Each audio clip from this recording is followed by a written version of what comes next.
Buenas noches, ¿cómo andan? Aquí está la edición central de MBD Noticias en la pantalla de TV Ciudad. ¿Cómo andás, Nati? Bien, ¿y vos? Me quedé pensando en que ya decimos buenas noches. Sí, es cierto.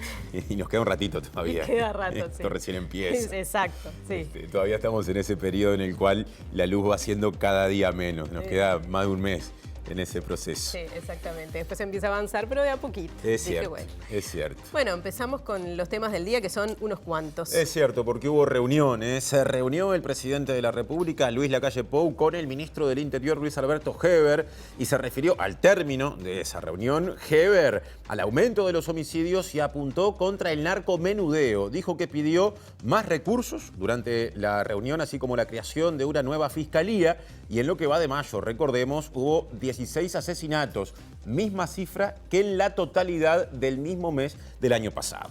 Bueno, en este contexto hay encuestas de opinión que reflejan que crece la preocupación por la situación de la seguridad y hay expertos que cuestionan la estrategia del gobierno al respecto. En minutos el sociólogo Eduardo Botinelli va a estar con nosotros en MBD Noticias analizando este tema. Este es uno de los temas que tenemos, como siempre hay más. Pero en los titulares, ¿no? Eso. Vamos a repasarlos.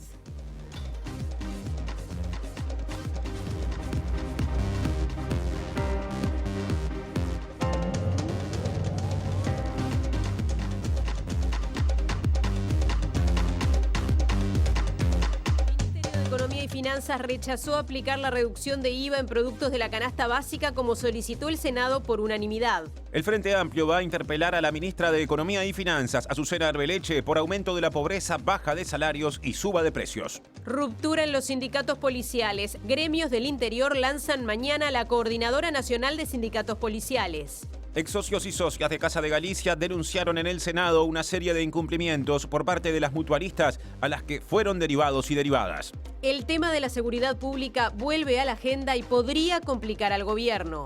Montecón acusó al Poder Ejecutivo de limitar por decreto su operación y anular su capacidad de competir libremente con Catunasi. Vecinos y vecinas se manifestaron en el Cabildo Abierto del municipio CH en rechazo a la no votación del préstamo del BID. Grandes empresas se niegan a pagar una tasa para implementar medidas de limpieza y saneamiento propuestas por la Intendencia de Montevideo. Trabajador rural espera fallo de la Suprema Corte de Justicia sobre enfermedad laboral causada por agroquímicos. Golpiza en Maldonado. Condenaron a los 4 agresores de la zona de Pinares que deberán ir a un curso para el control de la ira. Una periodista de Al Jazeera murió en una incursión militar israelí en el norte de Cisjordania. La FIFA abrió investigación que puede dejar a Ecuador fuera del Mundial de Qatar, lo que clasificaría a Chile.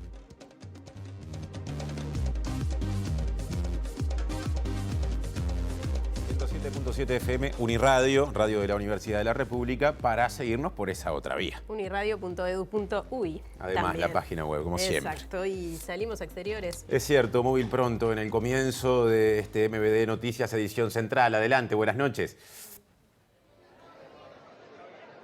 Buenas tardes, compañeros, ¿cómo andan? Estamos en el Cabildo Abierto del municipio B, esta instancia de rendición de cuentas que justamente están realizando los diferentes municipios de la ciudad. Este es en la calle San Salvador y Jackson. Y antes de volver con esta información en minutos nada más, compartir una noticia de último momento, que es la renuncia de la arquitecta Adriana Gorga, quien estaba al frente del Departamento de Desarrollo Urbano de la Intendencia de Montevideo. Esta noticia se va a estar anunciando por parte de las autoridades de la comuna. Ya hay una persona que la va a sustituir en su cargo, así que también daremos cuenta de esta información más adelante. Bueno, muy bien, Mariana. Estaremos al tanto entonces de esto y ya nos vamos con Diego Martini. Es cierto, otro móvil. Diego, ¿cómo te va? Buenas noches. Ahí quedó.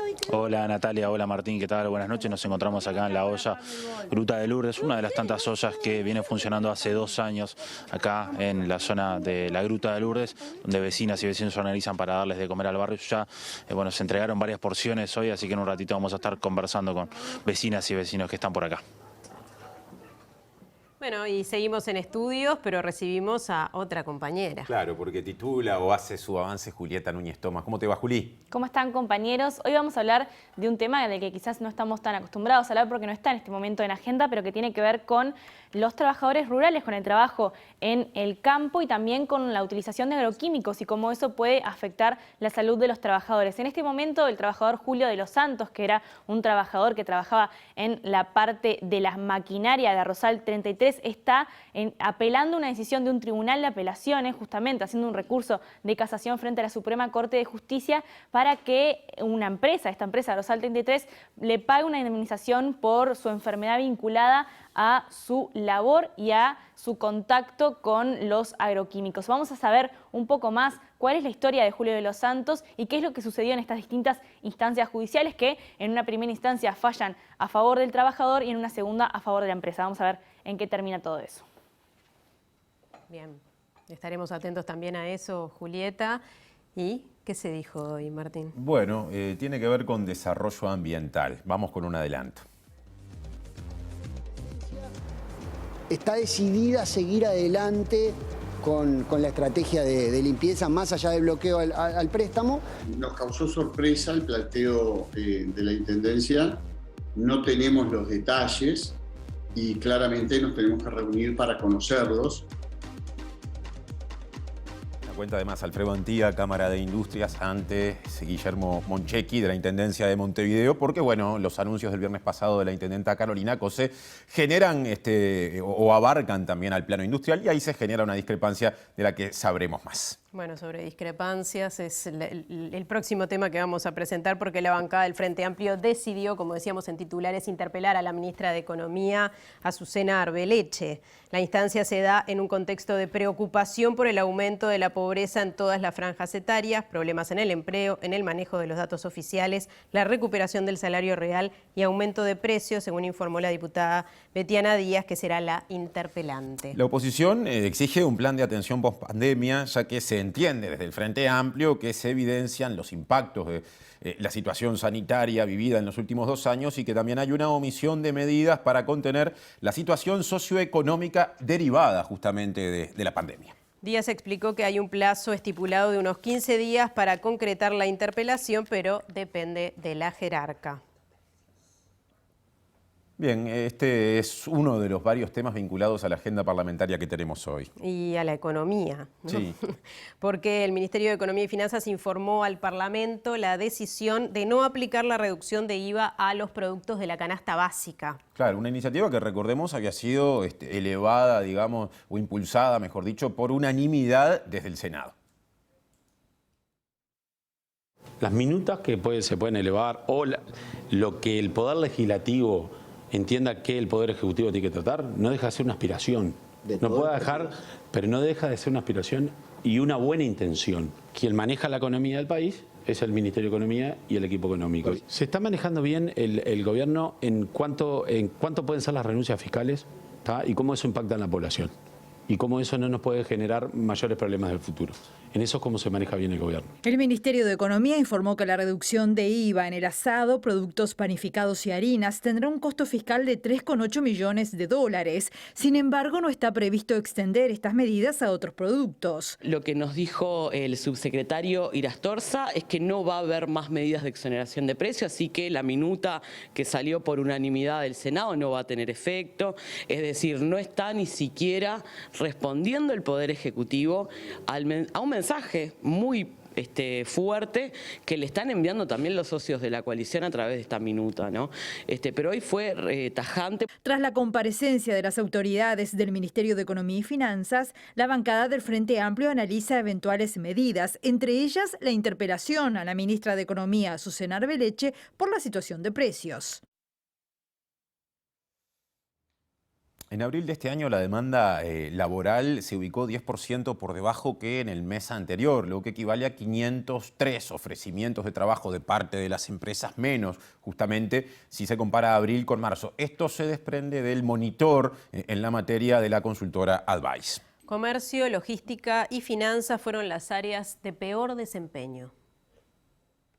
El informe señala que tecnología lideró la generación de oportunidades laborales en Uruguay en abril con 25% del total, alcanzando 1.189 oportunidades, otra vez con un nuevo récord de llamados y contuvo así la caída de la demanda. Comercio es la segunda actividad que más trabajo demandó, generando 526 propuestas laborales en abril de 2022. Sin embargo, fue la actividad que más se redujo con respecto al mes anterior, con 139 oportunidades menos, lo que supone una contracción de 21% en las propuestas de empleo. Del resto de las actividades, todas mostraron una reducción en la cantidad de propuestas laborales con respecto a marzo de este año, a excepción de salud, que permaneció intercambiada, y educación, que creció 3%. Las de peor desempeño, además de comercio, fueron logística y finanzas, que se redujeron 26% y 16% respectivamente. Para el sector público, se registraron en abril 303 llamados, frente a los 294 del mes anterior. Esto representa un aumento en la generación de oportunidades laborales en el Estado de 3%. En la comparación interanual, la demanda aumentó 7%. Bueno, tiempo de cabildos, Sí. Martín, como indica la ley de descentralización. Tras el cabildo del municipio CH, la alcaldesa Matilde Antía destacó en Ciudad Viva que casi la mitad del presupuesto del municipio se destina a limpieza. Además anunció la creación de un centro de emprendimientos. En el CH es donde nosotros hacemos más hincapié. De un presupuesto que son 145 millones, nosotros destinamos un 68 millones de pesos, lo que es un 46% de todo nuestro presupuesto. La realidad es que es un montón. Y tenemos a todo nuestro personal trabajando en eso, así como también todas las empresas que nosotros contratamos. Tenemos convenios con Tacurú, con Dinali, que barren las calles, limpian las plazas, limpian alrededor de los contenedores. Tenemos una empresa que también nos limpia alrededor de los contenedores. Todas las cuadrillas, los 132 jornales solidarios fueron destinados a eso. El Centro de Emprendedores es la joyita que estamos diseñando. Queremos hacer un lugar que sea como un cowork, que acompañe al emprendedor desde el inicio en el método de incubación y que lo acompañe también para darle un soporte de asesoramiento para que pueda salir a la cancha y tener su emprendimiento o sea, en el mundo de afuera, ¿no? Bien. Y bueno, y después estamos buscando, que es una promesa de campaña, el hidrolavado de ferias. Y ante la realización de este cabildo en el municipio CH hubo manifestaciones vecinales. Exacto, en rechazo a la no votación por parte de la oposición de este préstamo del BID en la Junta Departamental para obras de saneamiento y limpieza. Un grupo de vecinos rechazó la no aprobación del préstamo del BID en la Junta de Montevideo por parte de la oposición de 70 millones de dólares. Es una forma de expresar todo lo que quedó en el camino al no votarse el plan del proyecto del BID y que, bueno, que afecta a nuestro territorio también, porque evidentemente en materia ambiental los contenedores que no se pueden vandalizar y nos afecta a nosotros también. La red Arteaga es de todo Montevideo, también nos afecta, porque si la red Arteaga no funciona bien, tenemos problemas. Y el otro cartel que había es un tema que acá se votó en el CH, la comisión de género, pero no se le votó el presupuesto. Entonces también estamos reclamando por el tema del presupuesto, para la comisión de género. Y saneamiento para el saneamiento que no se puede hacer en el cerro, que va a quedar pendiente para ver qué es lo que puede hacer la Intendencia más adelante. También es un tema a reclamarlo a la ciudadanía completa. Todos somos montevideanos. Por más que vivamos en este barrio, tenemos que defender Montevideo. La Intendencia Capitalina anunció que se va a generar un nuevo proyecto con el BID, que no se realizará la planta semiautomática de residuos, la recolección domiciliaria en Carrasco, Lesica y Malvin y la instalación de contenedores antivandálicos en Pocitos y El Cerro. Sí se instalarán contenedores diferenciados en cooperativas de vivienda y además se enviará a la Junta un proyecto sobre el pago por parte de las empresas grandes generadoras de residuos. Bueno, y siguiendo en el tema, el ministro de Ambiente, Adrián Peña, recibió en su despacho de la Torre Ejecutiva a los directores de Desarrollo Ambiental y de Limpieza de la Intendencia de Montevideo, Guillermo Monsechi e Ignacio Lorenzo. Fue el primer encuentro que hubo entre autoridades de la Intendencia de Montevideo y del Gobierno Nacional luego del rechazo de la Junta Departamental de Montevideo al proyecto de préstamo con el BID y también luego de los anuncios más recientes realizados por la Intendenta Cosi. Estuvimos hablando de las diferentes líneas del Plan B, esencialmente, y de algunos otros proyectos que están sobre la mesa en el que hemos estado trabajando, como reglamentación de residuos de reconstrucción y algunos otros que hemos venido ya trabajando en conjunto. Es decir, más allá de que estuvimos hablando de lo que se anunció y de cómo la Intendencia está decidida a seguir adelante con la estrategia de limpieza, más allá del bloqueo al préstamo, pero también otros temas que ya se venían trabajando, que también son parte de esa estrategia y que lo estamos trabajando en conjunto con el Ministerio. Monsecchi dijo que no hubo cuestionamientos del ministro al anuncio de la intendenta Cose de un impuesto para las empresas que son grandes generadoras de residuos. Eso es parte de las competencias de la Intendencia, para nada. Nosotros además esto lo vemos alineado con la estrategia nacional, donde la responsabilidad clara en los temas es del generador, en estos temas ambientales es del generador. El plan que está presentando la Cámara de Industria también va en esa dirección y nosotros esto lo estamos viendo como complementario. Sí es importante que estemos coordinados en el trabajo y eso es un poco alguna de las cosas que estuvimos hablando con el ministro.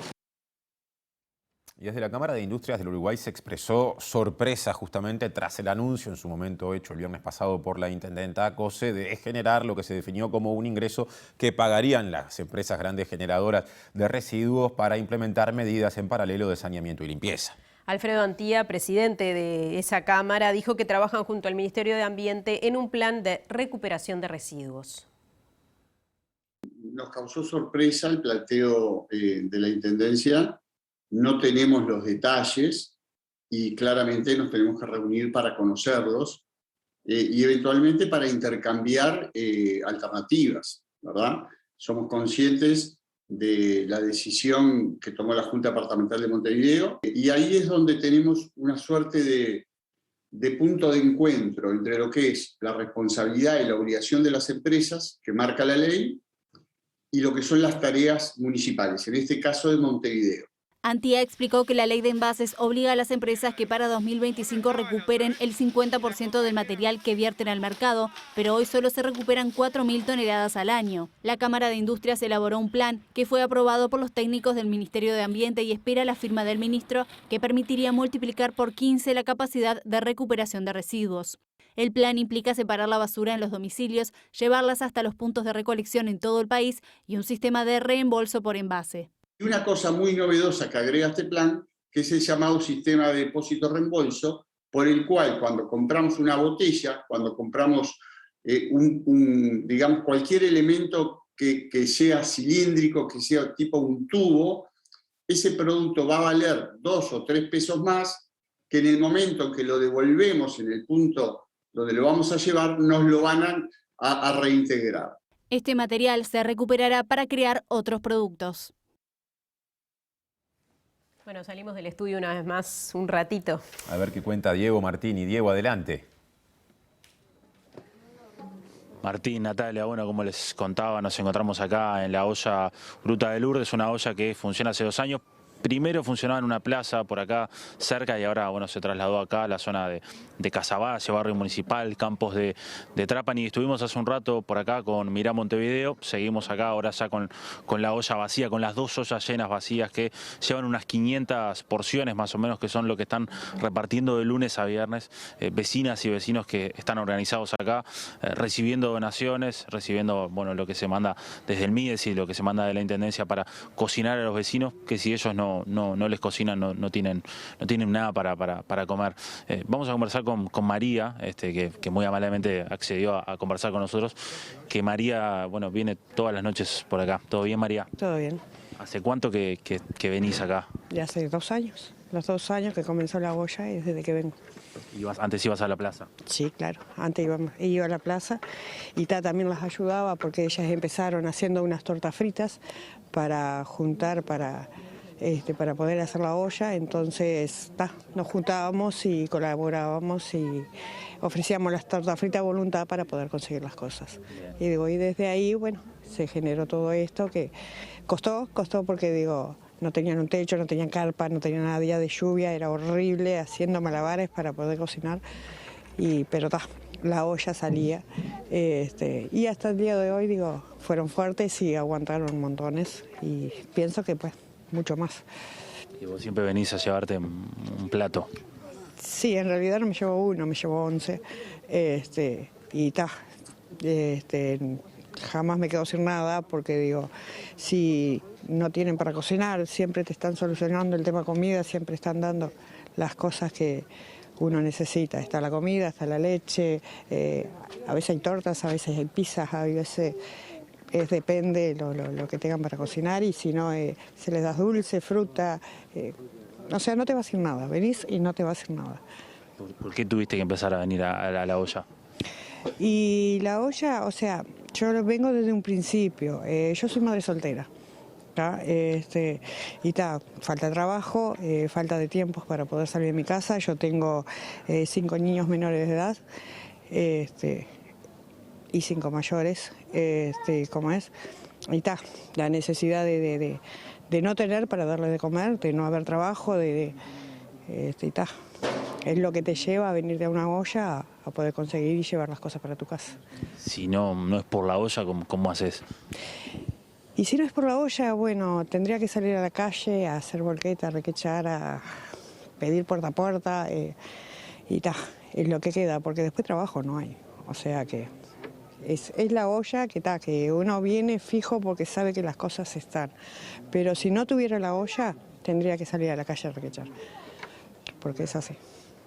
¿Sentís que es injusto que los vecinos que viven acá, que capaz que también tienen necesidades, tengan que darte de un plato a vos y que capaz que el Estado no se haga cargo? Sí, es injusto porque digo, el Estado ayuda, pero ayuda muy poco. Y la mayoría de las veces escuchan en el informativo que lo primero que van a sacar es la soya. A ver, sacan la soya, no dan trabajo, la gente se muere de hambre y después viene eso que dice, están matando por un pedazo de pan, ¿entendés? Salen a robar Pero si el Estado no ayuda, digo, a ver, la gente tarde o temprano... ¿Qué pasa? A ver, yo soy la de pensar de que tiene que pensar en el pobre, ¿tá? Porque si el pobre se muere de hambre es cuando se arma la batahola, ¿tá? Y la soya, aunque te parezca mentira, ayuda mucho a que la gente no se enloquezca, a que tenga un plato de comida para los hijos. Y si se terminan las ollas, creo que se viene la batahola. ¿Qué quiere decir que se viene la batahola? Y porque, a ver, yo soy una persona de pensar que si no tengo recursos para darle a mis hijos, no me importa ir presa. Mientras mis hijos tengan las cosas para comer. Si tengo que ir a un supermercado y traerme las cosas, las voy a hacer. Digo, porque, ¿entendés a lo que voy? Y así como pienso yo, piensa varias gente. ¿Entendés? Entonces digo, a ver, tampoco tienen que darle lugar a la gente a que se enloquezca para hacer macanas, ¿entendés? Entonces digo, tendría que empezar un poquito más en los pobres realmente. María, muchas gracias. No, por favor, un gusto. Bueno, con María y con los vecinas y vecinos que acá trabajan en la olla, para cerrar nomás, la olla ya por hoy no tiene casi porciones, pero el número para colaborar, el número de teléfono para colaborar. 096-406-392. 096-785-124. Gracias a ustedes que hacen esto. Que pasen bien. Martín, Nati, volvemos a piso cuando ustedes quieran. Bueno, cambiamos de información. La empresa Montecón asegura que se vio obligada a enviar a 120 trabajadores al seguro de paro. Sí, desde la multinacional chileno-canadiense se dice que esto es consecuencia directa del acuerdo entre el Estado uruguayo y la empresa de Bélgica Catunasi, impulsado por el gobierno. Montecón había anunciado el despido de 150 trabajadores y la reducción de un 50% de los jornales al resto de su plantilla por una baja importante de su actividad. Esa decisión la dejó en suspenso por 90 días, según informó ayer, pero a cambio envió 120 personas al seguro de paro. La empresa de capitales chilenos y canadienses aseguró que esta medida es consecuencia directa de la decisión del gobierno de limitar por decreto sus operaciones y anular su capacidad de competir libremente. En febrero de 2021, el gobierno otorgó a la empresa belga Catunasi, socia mayoritaria de TCP, el monopolio de la operativa del puerto de Montevideo hasta 2081. Esto derivó en 2 decretos que fijaron nuevas condiciones para el atraque y descarga en la terminal especializada y en los muelles públicos. Según Montecón, estos decretos ya motivaron que 2 de sus principales clientes tengan que contratar con TCP, lo cual implica una caída en las descargas de 180.000 contenedores al año. En la medida en que se restablezca el régimen de libre competencia en el puerto de Montevideo, Montecón podrá recuperar el volumen de sus operaciones y estará en condiciones de normalizar la situación con sus empleados, aseguró la empresa. A su vez, Montecón inició un arbitraje internacional contra el Estado uruguayo por el cambio de las reglas de juego con el nuevo contrato con TCP, el cual a su vez viene siendo investigado por la justicia por ilegal e inconveniente, según la denuncia presentada por senadores del Frente Amplio. Bueno, el tema de la seguridad pública está en el tapete, como se dice, y por supuesto tenemos un análisis político del tema. Sí, se instala con fuerza en la agenda y justamente de eso habla Eduardo Botinelli, sociólogo de la empresa Factum, que va a profundizar en ese asunto. ¿Cómo te va, Eduardo? ¿Qué tal? Buenas tardes, ¿cómo están? En el último tiempo se ha puesto en agenda, sobre todo a partir de episodios vinculados a homicidios que generan un impacto importante en la población, sobre todo algunos puntuales, digamos. Hay veces que lo que mueve la aguja en la opinión pública tiene más que ver con los contactos cercanos, con hurtos, con rapiñas, con delitos contra la propiedad, pero estos eventos tan masivos generan repercusión en la opinión pública.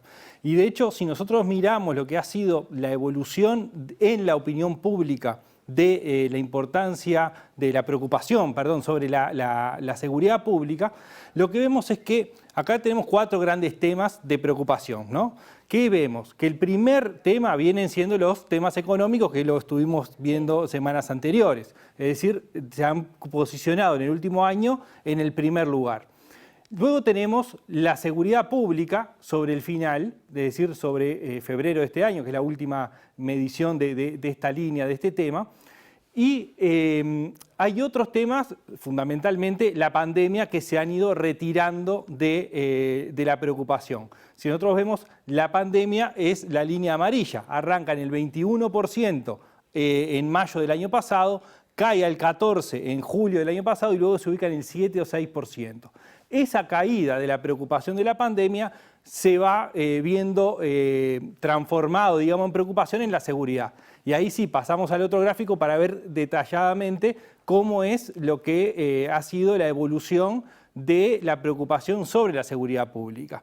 Cuando miramos eso, lo que vemos es que en mayo del año pasado estaba en el 12% el porcentaje de la población que consideraba que la seguridad pública era la principal preocupación. En un año se duplicó, pasó al 23% de preocupación. Por lo tanto, es el segundo tema, debajo de los temas económicos, y que viene en crecimiento. Y esto era esperable también, porque venimos de una prepandemia con la seguridad en el primer lugar. Bueno, estos elementos van marcando que la opinión pública empieza a tener preocupación sobre lo que sucede con la seguridad pública. Bien. Sí, llama la atención eso. El otro día hablabas también de las diferencias en los niveles sociales o socioeconómicos de la población en torno a la preocupación de distintos temas. Eso se entiende que se mantiene en el análisis que pueden hacer ustedes. Bueno, sí, sin dudas, esto es bastante habitual también, que es que hay mayor preocupación por la seguridad pública en los niveles medio bajos y bajos, ¿no? Eso es, entre otras cosas, porque sufren el delito, digamos, en mayor medida y tienen menos capacidad y posibilidades de tener barreras contra el delito. O sea, están más expuestos en la calle, en el transporte público, menos seguridad privada, es decir, hay todo, no hay alarmas, es decir, todo ese tipo de cuestiones que hacen que la seguridad pública tenga una centralidad. Y también hay una cuestión que tiene que ver con los pesos que se le da en términos de importancia entre los votantes de los partidos que conforman la coalición y el Frente Amplio, donde la seguridad pública tiene un lugar más preponderante en los votantes de los partidos de la coalición, que quizás, y esto es hipotético, digamos, esto pueda cambiar en la medida que se está dando esta discusión en estos días, ¿no? Claro. En donde el Frente Amplio está poniendo un foco especial en ese tema. Eso, entre otras cosas, implica que la discusión o que el tema vuelve a ganar espacio en medios de comunicación, en diferentes ámbitos y bueno, seguramente eso también esté vinculado o tenga una relación con cómo los actores van procesando la discusión. Bueno, sí. A ver, sin dudas esto se transforma en un nuevo problema para el gobierno, es decir, que no estaba arriba del tapete, la pandemia estaba monopolizando temáticamente, después los temas económicos y ahora empiezan a estar los temas económicos y la seguridad pública empieza a preocupar a la población y a poner de alguna forma en lugar de incomodidad al gobierno. Acá hay un elemento que es que cómo se ha procesado esta discusión en los últimos años. Por un lado, cuál ha sido la estrategia del gobierno desde el arranque de este actual gobierno y lo que fue como oposición. Y como oposición, obviamente, cuestionaba, y de hecho fue uno de los elementos de campaña más importantes y también de desilusión de votantes del Frente Amplio, entre 2014 y 2019, pero también este gobierno empezó con una impronta fuerte basada en las cifras, basado en mostrar que los delitos estaban bajando y dando interpretaciones desde la propia acción del gobierno. ¿Qué sucede? Eso es funcional en la medida que efectivamente las cifras van en consonancia con lo que se espera. Ahora, cuando esas cifras empiezan a cambiar o empiezan a cuestionarse una parte de las cifras que se presentan, básicamente, sin duda, violencia doméstica es uno, que tiene un incremento, y el de homicidios es otro, que tiene un incremento mayor, empieza a generarse una disputa en el discurso entre lo que son las cifras oficiales, lo que se presenta como gestión y lo que es el ataque. Entonces se vuelve a el discurso político y la discusión política en torno a las cifras, sin discutir las grandes políticas que hay detrás, ¿no? Y otro elemento que es importante que ha aparecido en el último tiempo tiene que ver con cómo estos homicidios, los ajustes de cuenta, los delitos vinculados o de alguna forma al narcotráfico, empiezan a llamar la atención no solamente acá y en la prensa, sino internacionalmente. Exacto, es decir, el ministro de Turismo se refirió a eso, por ejemplo, hoy, ¿no? La repercusión que puede tener esto fuera de Uruguay, hasta incluso en la llegada de turistas. Bueno, ahí hay dos miradas. Una es el impacto hacia adentro, es decir, el impacto, por ejemplo, en el turismo, es decir, cuánto puede afectar que un país que es catalogado como un país tranquilo, donde no suceden demasiados delitos en comparación con otros, bueno, empieza a estar en otras listas. Lo otro es la preocupación que expresan otros países desde sus servicios de inteligencia o policiales o militares, con lo que está sucediendo en Uruguay con respecto al narcotráfico, no en estas cuestiones como Estados Unidos, por ejemplo. Estados Unidos, desde Europa también, es decir, está viendo justamente porque se considera que Uruguay está siendo parte de una red, no como país, sino como pasaje, y por algo aparecen también cargamentos importantes de drogas en Europa en contenedores, ¿no? Es decir, hay muchos elementos detrás en ese sentido. O sea que habría que cambiar una estrategia a nivel político. Bueno, sin dudas, lo que aparece claro es que hasta ahora no hay consensos ni a nivel político de lo que hay que hacer, tampoco hay consensos a nivel social ni académico, es decir, hay distintas posturas. Pero lo que sí parece claro es que las políticas no son de gobierno, o sea, las políticas de gobierno no han funcionado en su totalidad. Y que esto requiere, sin dudas, una mirada más de largo plazo, más profunda, no sentarse a dialogar, sino a buscar soluciones, y no solamente todo el espectro político, que sí, sino también las organizaciones sociales que trabajan dentro de las cárceles, a las salidas de cárceles, en la inserción, en los temas de violencia doméstica, la academia, sin duda, con una participación amplia. Es decir, pensar más allá de lo electoral, porque hasta ahora el problema que estamos teniendo es que la discusión de los últimos 10 o 15 años se ha centrado mucho más en atacar al oficialismo en búsqueda de votos, y estamos hablando del gobierno pasado y de este, y de los oficialismos de los dos gobiernos y de las oposiciones de los dos gobiernos, y mucho más en una vertiente, una visión más electoral que de política profunda, ¿no? Y esto, en la situación que estamos, parece ser necesario que esto levante un poco la vara y el nivel de donde se está discutiendo. Simplemente un agregado, ¿no? Y hubo reunión nada menos que del presidente Lacalle Pou con el ministro Heber después de los homicidios más recientes, pero en un marco general de mayor complejidad.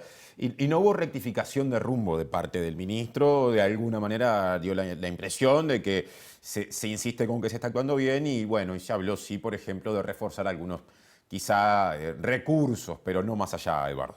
Bueno, eso es lo que hasta ahora se viene haciendo en los distintos gobiernos. También en este, ratificando un rumbo y ratificando una política. Hay que ver si realmente esto tiene efectos en el corto plazo. Todo parece indicar que no, que en realidad esto necesita algo mucho más profundo que lo que se viene haciendo. Bueno, muchas gracias, Eduardo. Muchas gracias. Parece que seguiremos con este tema. Sin duda. Bien. Bueno, y nos vamos otra vez para afuera, a exteriores. Llaman las calles de Montevideo, por lo menos el afuera del estudio, ¿no? El exterior, y ahí está Macarena Vico. ¿Cómo te va, Maca? Buenas noches. Buenas noches, Nati, Martín. Bueno, estamos en Torre Ejecutiva, justamente siguiendo el tema que estaban abordando recién. Hoy se reunió el presidente Lacalle Pou con el ministro del Interior, Luis Alberto Heber, quien le presentó un plan de acción para la lucha contra el narcotráfico ante el aumento de homicidios. Recordemos que en el primer trimestre de 2022 hubo un aumento de un 35% de estas muertes. En abril hubo 32 y en lo que va de mayo han sido 16 homicidios. En este contexto es que el lunes la bancada de senadores, además del Frente Amplio, decidió convocar al ministro en régimen de comisión general y esto está previsto para el 7 de junio. El ministro se refirió hoy a la salida de esta reunión, dijo que el presidente lo respaldó, este plan de acción, que entre algunas de las apreciaciones que pretende, lo que pretende hacer este plan de acción es reforzar la lucha contra el narcotráfico, especialmente del microtráfico, del narcomenudeo, disculpas. Bueno, lo escuchamos ahora al ministro Heber. Y es un plan que consiste muy claramente en que nosotros no vamos a ceder un metro en la lucha contra el narcotráfico en toda su dimensión. Sobre todo en lo que tiene que ser el narcomenudeo, nosotros vamos a dar una batalla frontal, vamos a redoblar los esfuerzos policiales en la lucha. Nosotros vamos a dar una batalla, la misma que venimos dando con éxito, vamos a redoblar los esfuerzos porque esto es parte integrante de el enfrentamiento, la destrucción que el narcotráfico está haciendo en la trama social y en la convivencia ciudadana en nuestro país. Y especialmente vamos a tener un dispositivo policial que va a dar esa batalla en estos días. ¿Los mismos recursos o se pide algo extra por la rendición de cuentas, por ejemplo? Los mismos recursos y con mayores vacantes que espero tener en la rendición de cuentas y con mayores vehículos, con más cantidad de vehículos y con alguna fiscalía más en materia de drogas que son los que nosotros precisamos. Los homicidios son homicidios y nos duelen todos por igual. Nosotros no calificamos los homicidios en clase A o clase B, como se pretende decir. Para nosotros son todos homicidios y nos duelen. Bueno, seguimos en el tema. Hoy apareció un nuevo cadáver en el barrio Peñarol y en lo que va de mayo, como decíamos, se acumulan 16 homicidios, cifra igual a la registrada en la totalidad del mismo mes del año pasado. Y de estos temas hablamos con Gabriel Tenenbaum, que es experto en sociología del delito y del castigo y coincide con el diagnóstico oficial en el sentido de que hay problemas de seguridad derivados del narcotráfico, pero en cambio entiende que la respuesta que está dando el gobierno a esa problemática es errada. La primera respuesta que hay del actual gobierno fue una dedicación de la política criminal hacia el microtráfico de drogas, ¿no? De hecho, la Fiscalía General de la Nación, entre los delitos que tiene priorizados para perseguir, uno de ellos es el microtráfico, ¿no? Si estamos hablando de que es un fenómeno global, que es un fenómeno donde las drogas ilegales provienen del exterior, te darás cuenta que ese tipo de medida solamente detecta los eslabones más débiles y más expuestos de la cadena de producción de este mercado, ¿no? No lo limita para nada, siempre aparecen nuevos, digamos, vendedores menudistas del tráfico de drogas. Entonces, es una política que está destinada al fracaso. El docente de las Facultades de Ciencias Sociales y de Derecho de la Universidad de la República dice que lo novedoso no es el número de muertes, sino las características de los asesinatos. Las formas de hacer morir en el marco de los conflictos entre grupos delictivos, ¿no? Particularmente en el ajuste de cuentas, las formas de hacer morir, las formas crueles de hacer morir, eso es algo relativamente novedoso, pero que no nos tiene que sorprender, porque es parte, de alguna manera, del fenómeno, de entender cómo el fenómeno se manifiesta, ¿no? El fenómeno criminal particular del tráfico de drogas. Cambiamos de tema, Nati, pasamos a la agenda educativa con reivindicaciones, porque las y los estudiantes de formación docente, también del Instituto de Profesores Artigas y de Magisterio, junto con el Sindicato Docente de Formación en Educación, se movilizaron esta tarde hasta el Codicen de la ANEP. Reclaman falta de docentes y clases superpobladas. Salones con capacidad para 40 personas, con 100 alumnas dentro, teniendo clase en pésimas condiciones. Se usaron lugares imprevistos, como por ejemplo el comedor. El auditorio, que si bien es un lugar amplio, no tenés dónde apoyar. Las clases de matemática, que son multitudinarias, se tienen ahí. Las compañeras no tienen dónde apoyar una cuadernola. Nada, la solución que se dio fue poner 4 mesas para más de 100 estudiantes. Los estudiantes denuncian que hay más de 100 cursos de magisterio sin profesores. Con el tema de la sobrepoblación, tampoco se puede dividir los grupos, porque al no haber profesores para la cantidad de grupos que tenemos, menos va a haber si los dividimos. Entonces, la verdad que no hemos tenido respuesta ninguna, tanto para la cantidad de profesores que nos faltan, como para la sobrepoblación. Por otro lado, las prácticas están siendo trancadas, como todos los años. Estamos a esta altura del año y no se ha avanzado en nada. 20.000 retratos de detenidos desaparecidos en dictadura serán levantados en la próxima marcha del 20 de mayo, acompañando a la organización Madres y Familiares de Detenidos Desaparecidos. Que es la organización que habitualmente en las marchas encabeza justamente el recorrido con las pancartas que tienen en la mayoría de los casos una fotografía y en algunos la silueta de sus familiares detenidos desaparecidos y desaparecidas.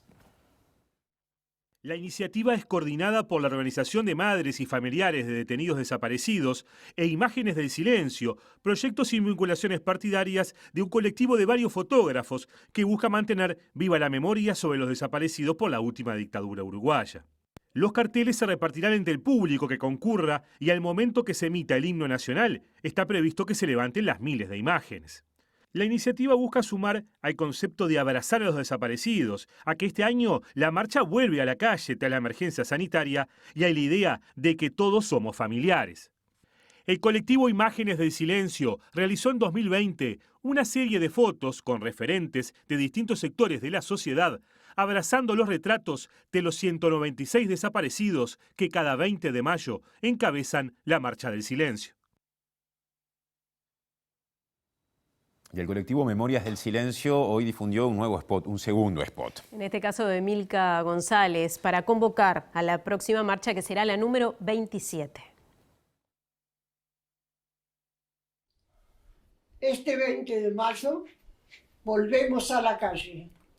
Los invitamos a que nos acompañen, teniendo ustedes también la foto de nuestros hijos.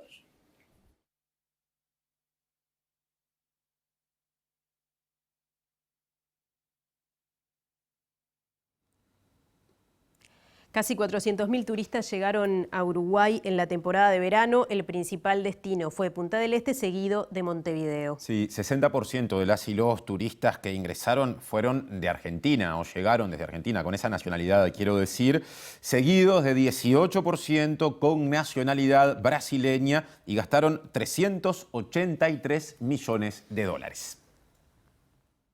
El ministro de Turismo, Tabaré Viera, dijo que estos datos les permiten cumplir con el reporte trimestral y pensar en programación y estrategias turísticas. Sostuvo que fue una temporada especial. Estamos saliendo recién de la pandemia, de sus consecuencias, de las fronteras cerradas, de la baja movilidad, que de alguna manera empezó a darse a fines del 2021. Y además, en enero tuvimos también la llegada de la nueva cepa, del Omicron, y todos sabemos que eso también tuvo su efecto. 60% de los turistas que ingresaron fueron argentinos, 18% brasileños y del resto se destacan los uruguayos residentes. El destino preferido fue Punta del Este, seguido de Montevideo. El ministro destacó el gasto de los visitantes durante el primer trimestre. Rondaron los 383 millones de dólares en el ingreso, lo cual son cifras importantes que, dividido por la cantidad de visitantes, nos da un gasto similar, incluso superior al de algunos años prepandemia.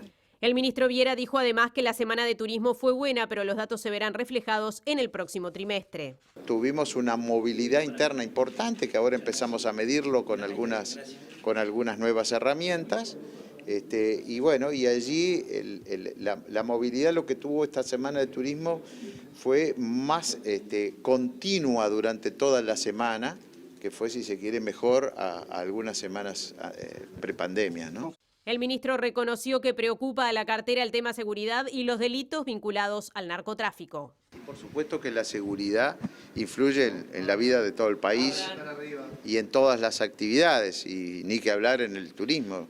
Uruguay es valorado hasta hoy como un país relativamente seguro en su gobierno, en sus leyes, en su institucionalidad, en la seguridad pública y en la seguridad sanitaria. Así que para nosotros es vital seguir conservando ese estatus, esa consideración general y mejorarla, porque el deterioro a veces es uno de los peligros que tenemos. Bueno, decíamos que es época de cabildos y Mariana Abreu estaba allí en uno de ellos. Sí, ya anticipó y ahora profundiza. Adelante, Mari. Así es, estamos en el Cabildo Abierto del municipio B, aquí en la calle San Salvador y Jackson. Esta instancia de rendición de cuentas que realizan los diferentes municipios con autoridades, representantes vecinales que dan cuenta a la población de lo actuado hasta el momento. Antes de contarles lo que está sucediendo aquí, volver a una información que vimos recién, una información de último momento, que es la renuncia de la directora del Departamento de Desarrollo Urbano de la Intendencia de Montevideo, Adriana Gorga. Dijimos que ya hay una persona que la va a sustituir en este rol y será Martín Delgado, quien hasta el momento estaba al frente de la División de Espacios Públicos de la Intendencia. Ahora sí, contarles que aquí en este Cabildo Abierto está hablando en este momento la alcaldesa Silvana Pisano del municipio B, municipio que integra varios barrios, Parque Rodó, Cordón, Centro, Ciudad Vieja, entre otros, y esta actividad no comenzó ahora, recién empezó la parte protocolar, la parte institucional. Además de la alcaldesa, hablaron también concejales vecinales, pero esto comenzó por lo menos a las 13 horas con la calle cerrada, diferentes actividades, clases de gimnasia, actividades recreativas, gastronomía migrante y una feria de diferentes stands que daban cuenta de los principales ejes de acción del municipio B, desde huertas comunitarias hasta lo que tiene que ver con las políticas de género que intenta llevar adelante el municipio, y también un espacio para la memoria. Y como estamos en mayo, el mes de la memoria, vamos a compartir lo que conversamos con Mateo Mañone, quien está a cargo por parte del municipio B de este proyecto ALBA, que es un proyecto que busca visibilizar los diferentes sitios de la memoria del municipio, de los diferentes barrios. Esto es, los sitios que de alguna manera fueron marcados por la represión estatal en la época de la dictadura cívico-militar, y es un proyecto que integra alrededor de 60 sitios, como dije, en diferentes barrios, que están marcados con un código QR y a través del cual se accede a una audiodescripción explicativa. Escuchamos a Mateo y también a una de las referentes de las organizaciones sociales que trabaja en este eje de la memoria con el municipio B. Instituciones culturales como el Teatro del Galpón, Cinemateca, lugares de hechos represivos como el Cine Cordón, el ex Cine Cordón, donde el Partido Nacional, el ala más progresista del Partido Nacional, que estaba en contra del plebiscito del 80, estaba a favor del no, digamos, durante el plebiscito del 80, después del acto, durante el acto fue invadido el espacio por la policía y fueron reprimidos. Casas particulares de gente que se juntaba a dialogar clandestinamente sobre los temas que estaban pasando. Es muy diverso, involucra a mucha gente y estamos tratando, aparte de quienes participaron de esos hechos, también se involucran a la hora de contarlo. Y se trata de hacer un relato de otra forma de la memoria, con la participación de jóvenes, y no solo mostrar ese lugar terrible con las cosas que sucedieron. Como sitio de Cabildo somos bastantes compañeras participando y le hemos tratado de dar la difusión más grande posible y seguiremos trabajando nosotros y la sociedad y los jóvenes y quien se quiera sumar.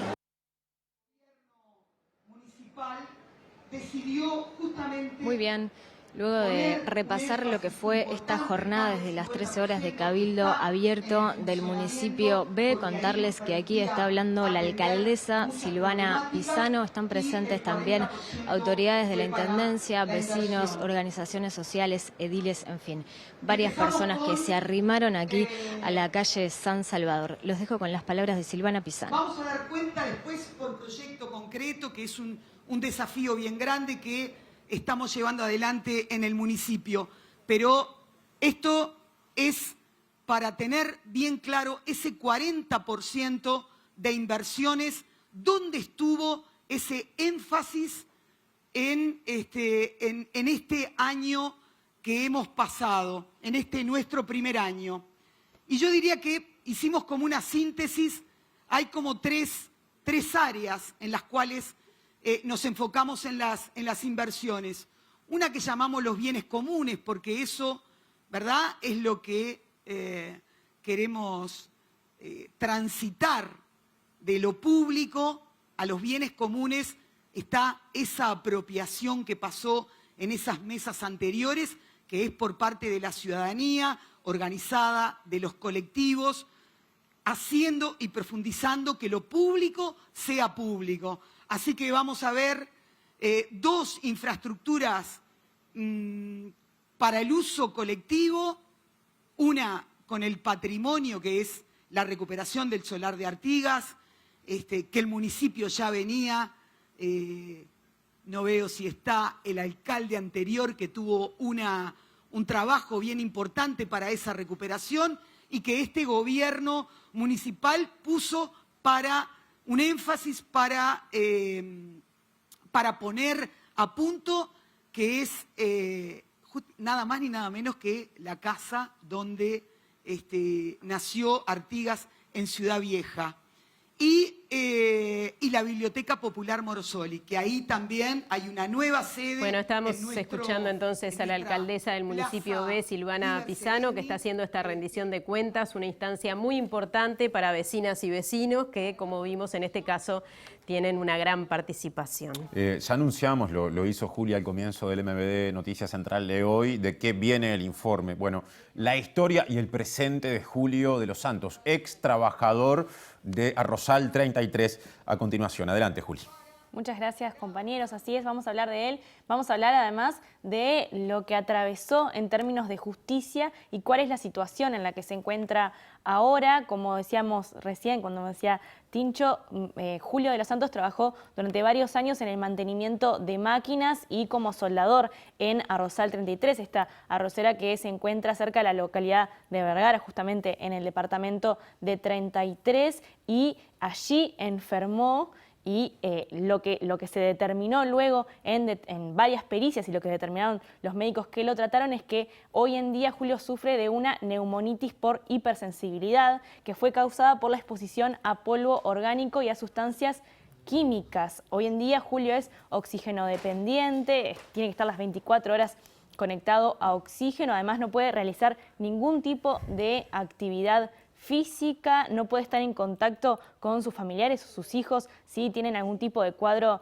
respiratorio, tos, gripe o un resfrío, simplemente porque está sumamente comprometida su salud. Además tiene un vínculo muy complicado con su dieta, porque tiene una dieta especial que hoy en día no puede seguir por dificultades económicas. En este momento Julio vive junto a su familia en Ciudad del Plata gracias a una gestión que hizo la Institución Nacional de Derechos Humanos, que cuando tomó conocimiento de su situación y se enteró que seguía viviendo con su familia en el lugar donde se había enfermado, bueno, a través del Ministerio de Vivienda y Ordenamiento Territorial le consiguió una vivienda allí. En ese momento, en 2018, Julio inició un juicio contra la empresa para que se reconozca que la enfermedad que tenía era de origen laboral, que tenía una enfermedad profesional y que había sido generada por negligencia de la empresa en cuanto a la prevención vinculada justamente a estos agroquímicos a los que Julio estaba expuesto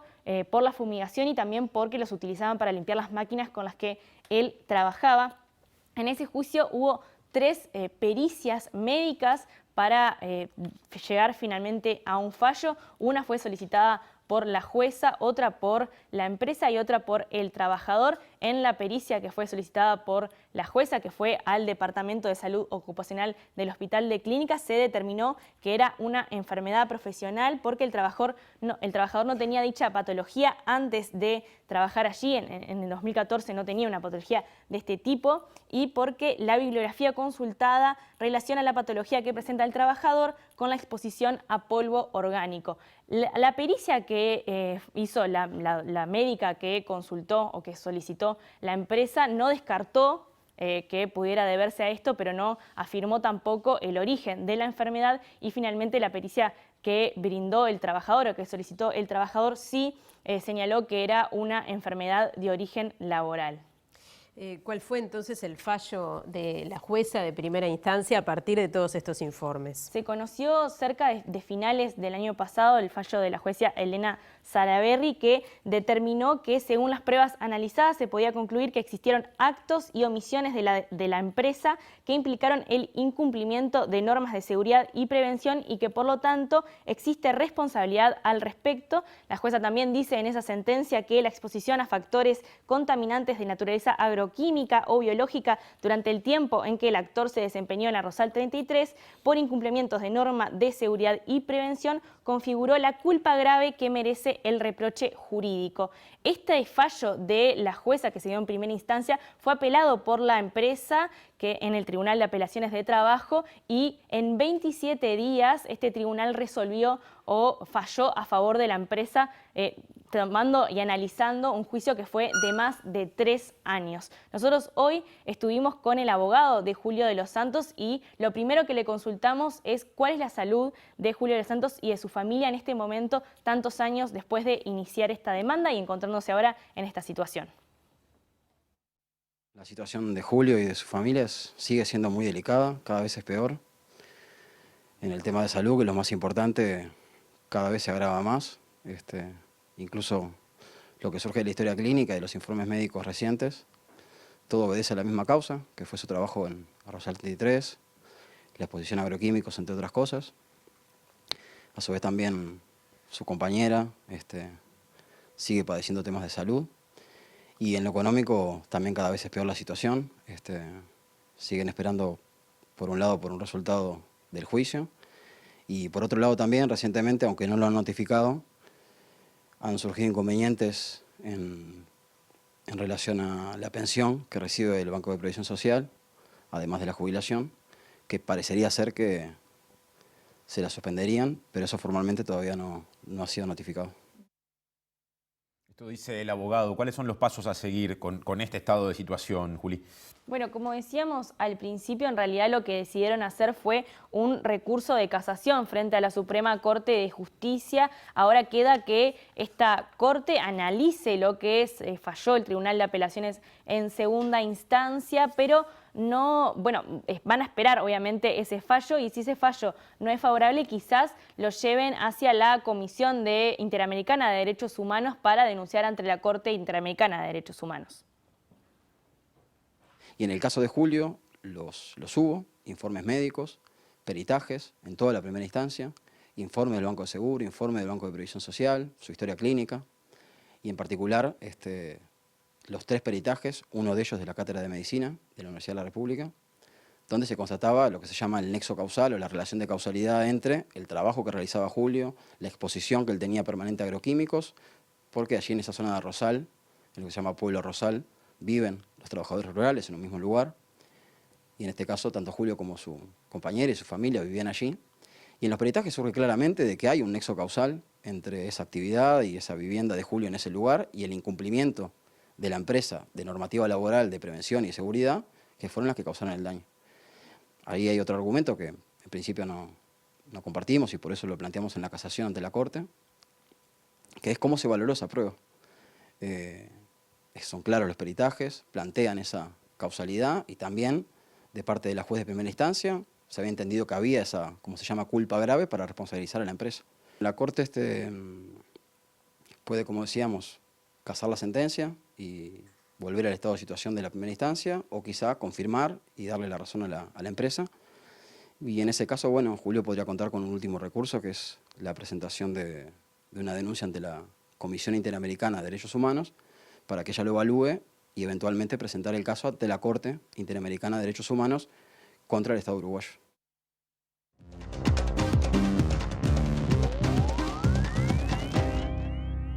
¿Qué tal? Bienvenidos al capítulo internacional. La muerte de la periodista palestina Shirin Abu Akleh, perteneciente a la cadena internacional Al Jazeera, ha causado conmoción e indignación en el mundo. Naciones Unidas, el gobierno de Estados Unidos han pedido una investigación exhaustiva, al tiempo que el gobierno de Israel en principio deslindó responsabilidades con este episodio, acusó a militantes palestinos de los disparos, pero el jefe del Estado Mayor israelí dijo que todavía no se puede asegurar de dónde partió la bala que terminó con la vida de esta periodista.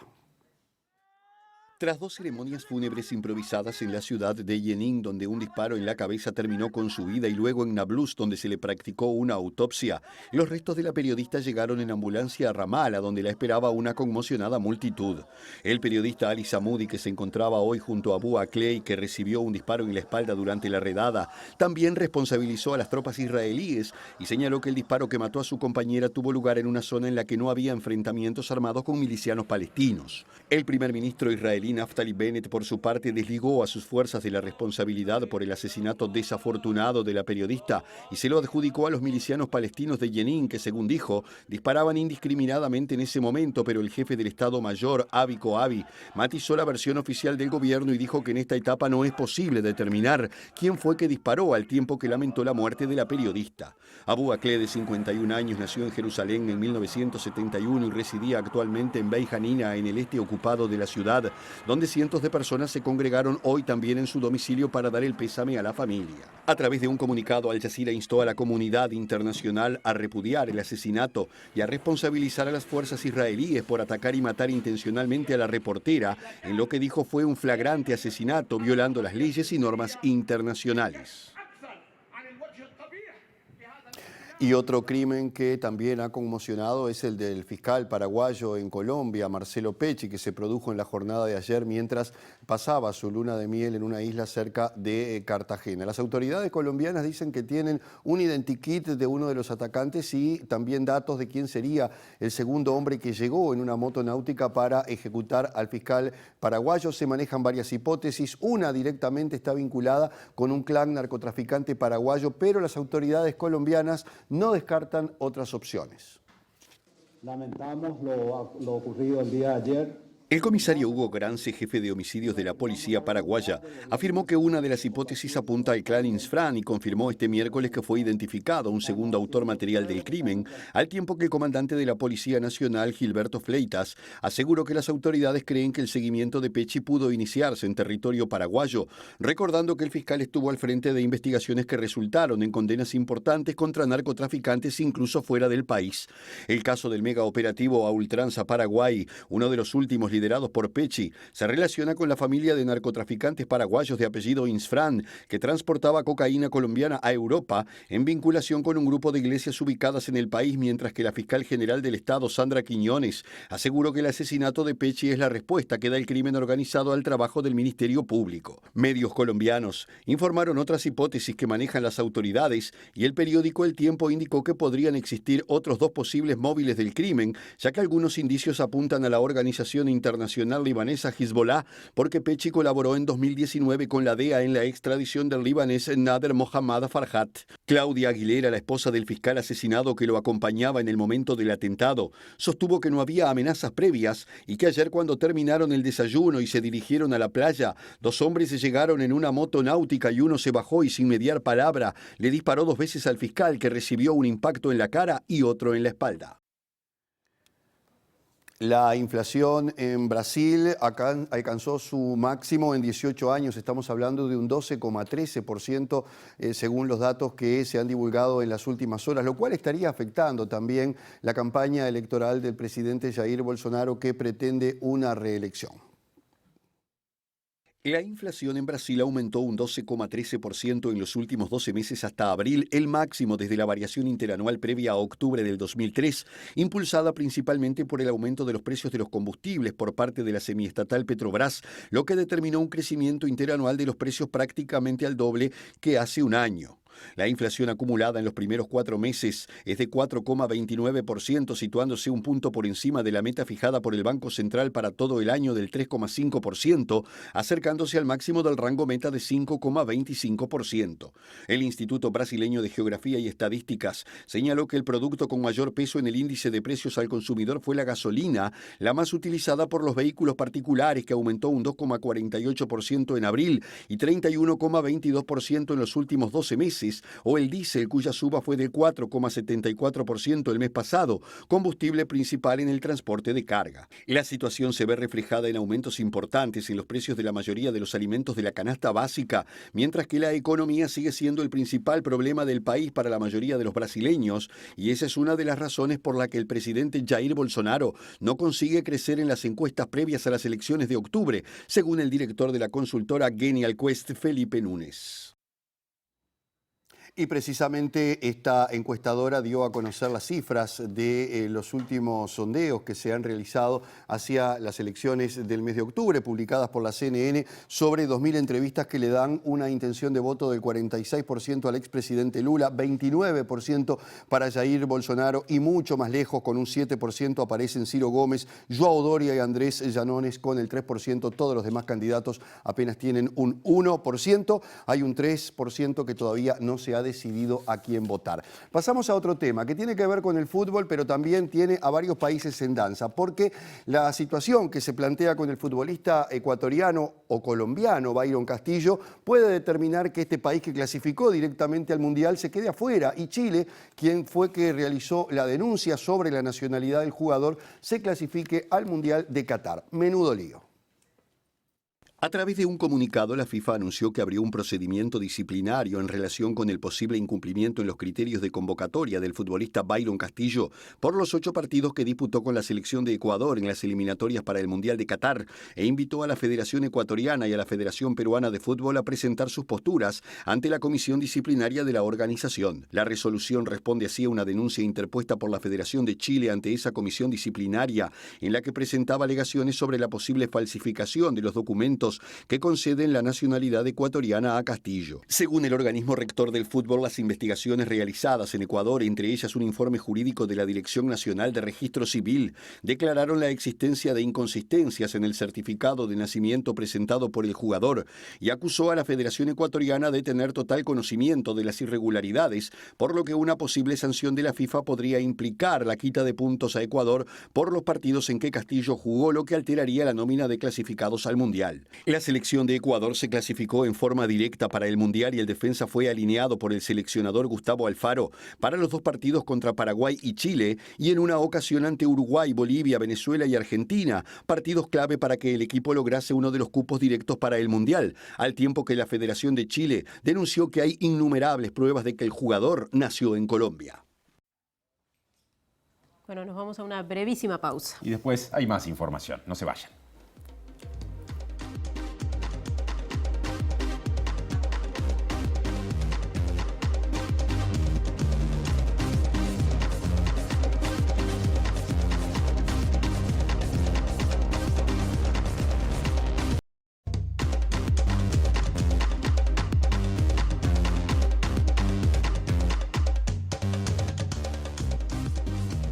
segundo bloque, Nati. Bueno, en el marco de esta próxima Marcha del Silencio de la que hablábamos hoy, el 20 de mayo, el Club Villa Española presentará su camiseta en homenaje a los detenidos desaparecidos con el rostro de Luisa Cuesta y los nombres de las víctimas del terrorismo de Estado. Ese partido va a ser este domingo 15 de mayo, en el Estadio Obdulio Varela, la cancha de Villa Española, y Villa Española va a ser locatario contra La Luz por la segunda división. Villa Española viene desarrollando acciones de compromiso social como parte de la denominada cultura de barrio que impulsa desde su Comisión de Cultura. Desde 2019, cada mayo presenta una camiseta alusiva a la Marcha del Silencio. Es un compromiso que ha tomado el club realmente con este tema y nosotros muy agradecidos porque lo que nos permite es desarrollar toda la historia sobre este tema en las nuevas generaciones, poderlas transmitir. Hemos tenido charlas con el plantel de qué es la Marcha del 20 y por qué la hacemos. Distintas instituciones deportivas se han sumado a la causa de madres y familiares con demostraciones y mensajes públicos. Madres y familiares advierten que existen amenazas desde la Asociación Uruguaya de Fútbol que buscan coartar las expresiones de solidaridad. Una situación que es fea, es peligrosa en torno a coartar a los clubes de fútbol de que se pronuncien sobre el tema de derechos humanos, que no tiene una afinidad partidaria, que es una instancia de defensa social, cívica, que eso significa trabajar en torno a fortalecer la democracia y no está bien.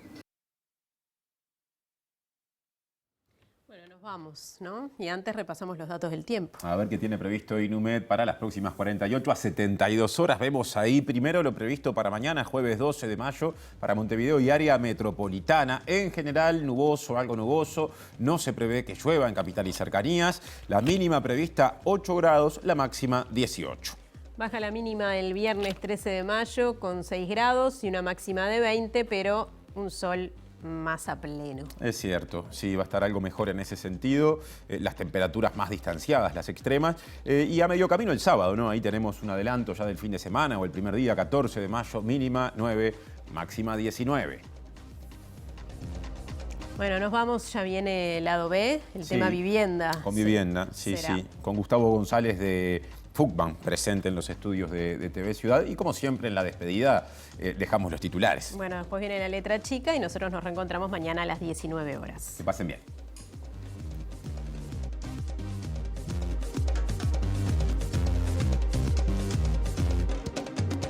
Ministerio de Economía y Finanzas rechazó aplicar la reducción de IVA en productos de la canasta básica como solicitó el Senado por unanimidad. El Frente Amplio va a interpelar a la ministra de Economía y Finanzas, Azucena Arbeleche, por aumento de la pobreza, baja de salarios y suba de precios. Ruptura en los sindicatos policiales. Gremios del interior lanzan mañana la Coordinadora Nacional de Sindicatos Policiales.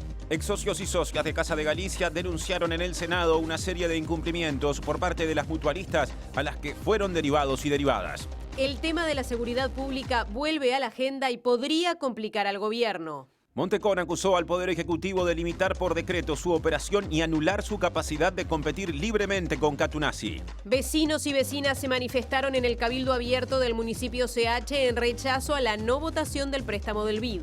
Grandes empresas se niegan a pagar una tasa para implementar medidas de limpieza y saneamiento propuestas por la Intendencia de Montevideo. Trabajador rural espera fallo de la Suprema Corte de Justicia sobre enfermedad laboral causada por agroquímicos. Golpiza en Maldonado. Condenaron a los 4 agresores de la zona de Pinares que deberán ir a un curso para el control de la ira.